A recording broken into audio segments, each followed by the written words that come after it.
You will end up doing stuff that you don't need, you will end up paying for this stuff. Areas in the city center where cars are not allowed, you will look back and you will think, it was so worth it.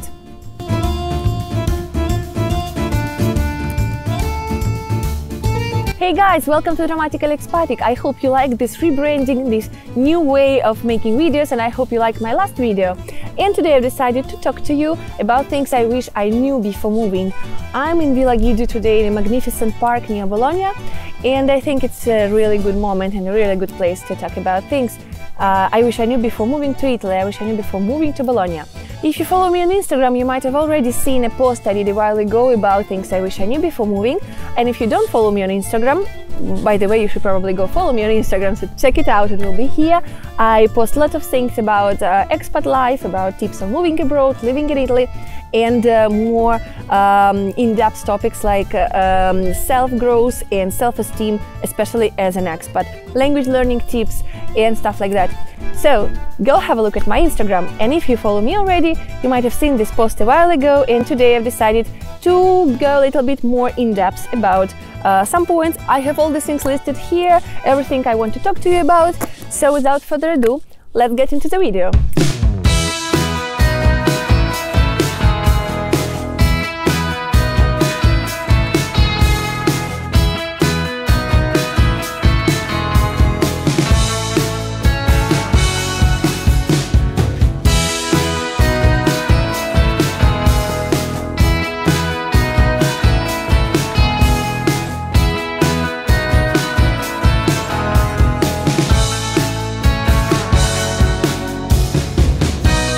Number one thing I wish I knew before moving to Italy is cost of living. I mean, if you're moving from the United States of America or from Scandinavian countries, Italy might be cheaper than your life back home. And Italy is in general, I think, perceived as not so expensive country.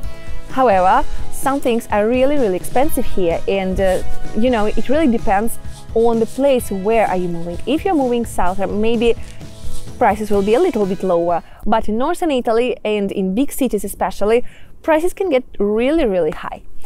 For example, let's start with rent. In Bologna, you can rent a studio or a one-bedroom apartment for about 700–800 euros per month. I had people on my Instagram telling me, well, in Chicago I pay way more for my apartment, of course, but Chicago is not Bologna, it's way bigger, and you know, US salaries are not Italian salaries. In Italy, salaries are not as big, and in general people cannot afford so many things here for what they gain for their work. So it's quite pricey actually to pay 800 euros for a one-bedroom or a studio apartment. However, like that, you will live in the city center and you will live in probably a nicer apartment. A three-bedroom apartment not far from the city center will cost you about 1,200 euros. But if you move further, if you move to the suburbs, if you move somewhere into the villages around Bologna, of course you will pay less. And of course there will be utilities fees and maintenance fees, and they actually vary greatly depending on the type of the housing you can find, and depending on the place, and so many things. One more thing to consider is actually the energy class. I think it's quite common for most European countries, but if you're coming from outside Europe, you might not know this. Energy classes are going from A+ to G, I guess, which is the lowest class, and thus you will pay more for electricity, for example, or for heating. So try to look for apartments with A, B, or at least C classes. Next thing you will have to pay for: taxes. Of course, we all have to pay taxes wherever we are. In Italy, taxes are quite high. It regards the income tax, which is really high in Italy, and also the car tax and the property tax, and you know, you will be taxed almost elsewhere. So differently from the US, the taxes are always included in the price, so you can just look for it in the receipt. However, you have to understand that moving to Italy, you will have to pay higher taxes comparing to maybe other countries.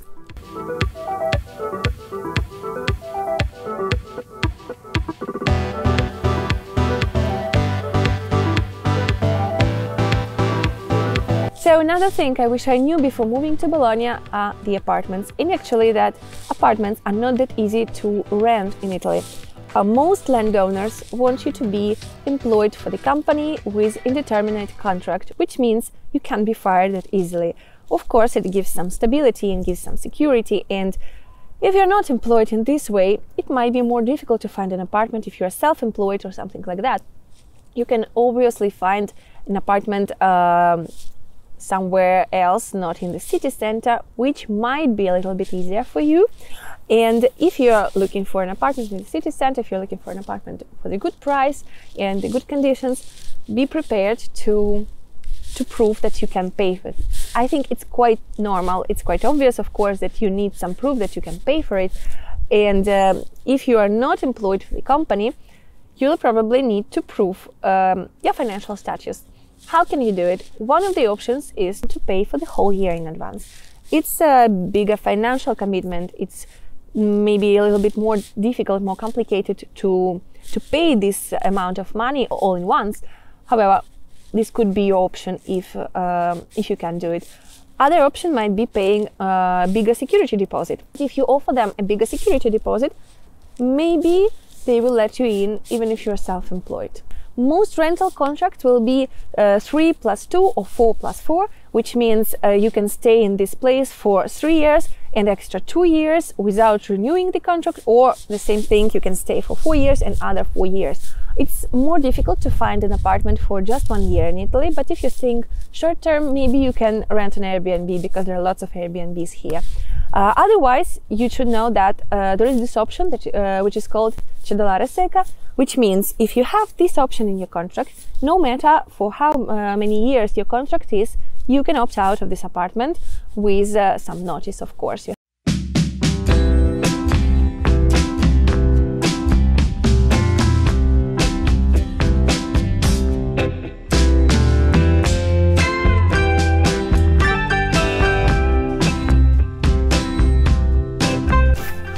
I better put it on. So, next thing, moving on from the apartments and to my point number 3, commuting. If you opt for an apartment somewhere else, not in the city, it will be a big problem for you to commute to work or study or wherever you need. And commuting is actually very easy and very accessible. There are lots of trains. Sometimes they are delayed. However, most of the times commuting is actually not a big deal. I know so many people who are commuters, who commute daily for work. Sometimes it takes up to an hour. And I think it's really a good option, because if you want to pay less, if you want to live in the countryside and enjoy all the perks of the country living, but also have an easy access to the city, I think it's a really good option for you. Commuting is made easy with trains, with buses, and with highways. So, you know, you don't necessarily need to stay in the city to enjoy life in Italy. Moreover, I think actually countryside in Italy is spectacular. As you can see, we're almost in the countryside now. It's really beautiful. You'll have all the perks of living in the countryside, the beautiful nature, the proximity of farms and natural products, and also you can commute to the city anytime you want.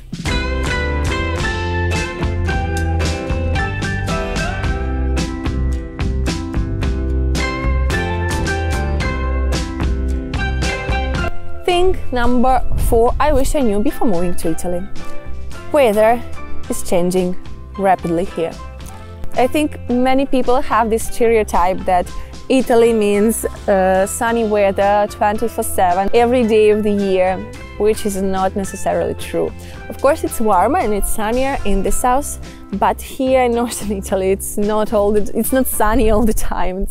It rains quite often, and you know, there are foggy days, there are snowy days, but I actually like it. I think it's a good thing, because when you have all the seasons, when you can experience every time of the year in Italy, it's beautiful, because Italy is beautiful, and Italy is beautiful whether it's summer or during winter.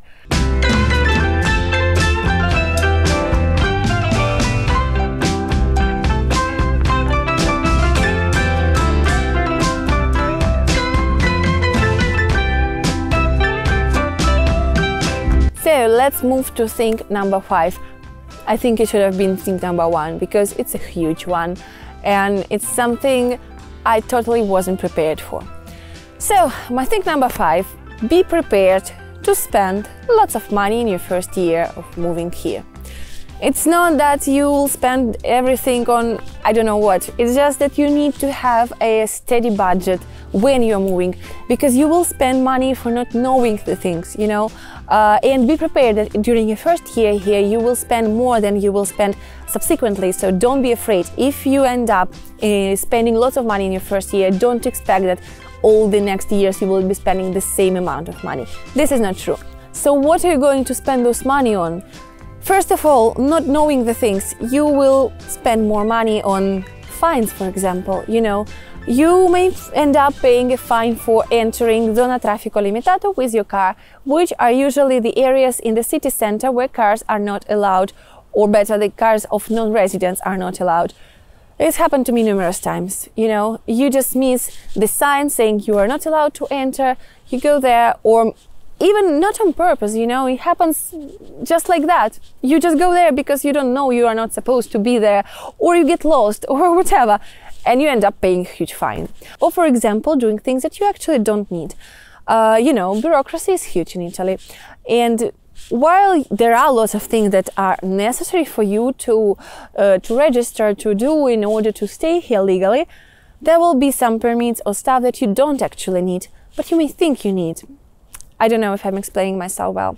You know, you may go to the city hall and you ask what you need, and chances are they don't actually know exactly what do you need. Yeah, they don't know it themselves. I know, just... Sorry. You will end up doing stuff that you don't need, you will end up paying for this stuff, and then you'll find out that it wasn't for you, you didn't need it, whatever. Money spent.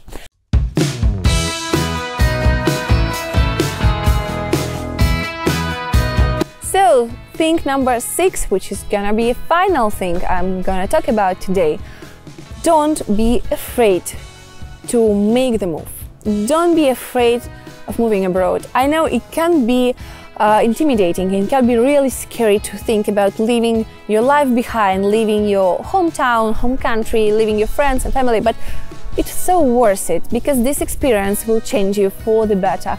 This experience will let you grow, this experience will let you discover yourself, it will let you be yourself actually, because you can start everything from scratch.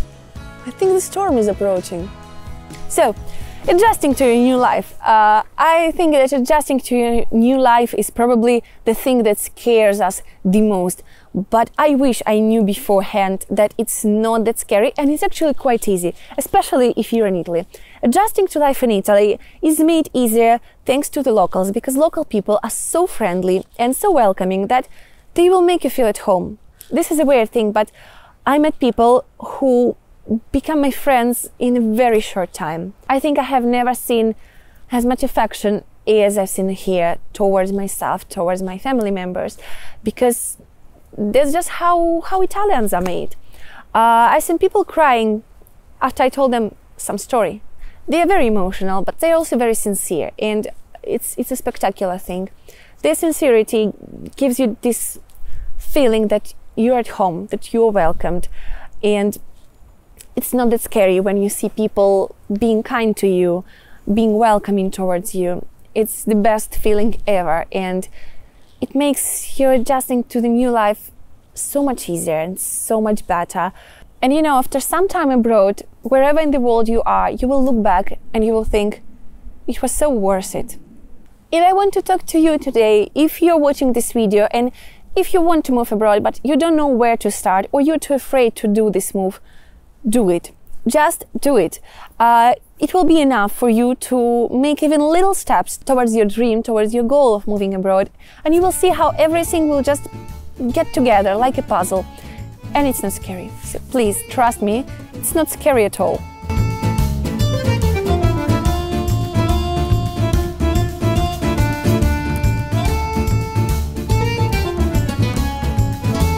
Moving abroad is, of course, a particular experience. It's a great experience. It might not be easy, but nothing is easy in life. So don't be afraid. just do it if it's something that you want to do, but I would really recommend you to educate yourself, to make your research, and to be prepared to so many things, but also be prepared to the things you will never be prepared for. Accept that life will not always be going according to your plan, and that's fine, especially if you're living abroad.